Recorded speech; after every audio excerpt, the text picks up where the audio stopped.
Title: यात्रा का संगीत। एक सुंदर गांव था जहां दो अच्छे दोस्त रवि और आरव रहते थे।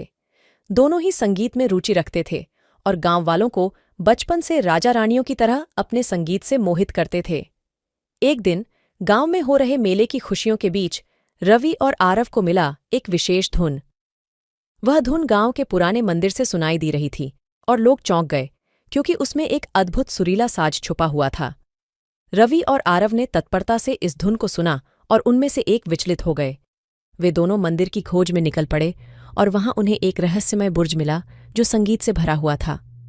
उन्होंने बुर्ज के अंदर चलते हुए एक पुराने राजा की कहानी सुनी जिसने यह संगीत बनाया था। राजा कहते थे कि यह संगीत एक पराक्रमी तानपुरा के आत्मा में बसा हुआ है जो उसने एक साधु से प्राप्त किया था। इस संगीत का रहस्य सिर्फ वही दो दोस्त जान सकते हैं जो सच्चे दिल से म्यूजिक को समझते हैं और उसकी नींवों में बसे हों। रवि और आरव ने समझा कि इस संगीत का रहस्य उनके संगीत में ही छुपा हो सकता है।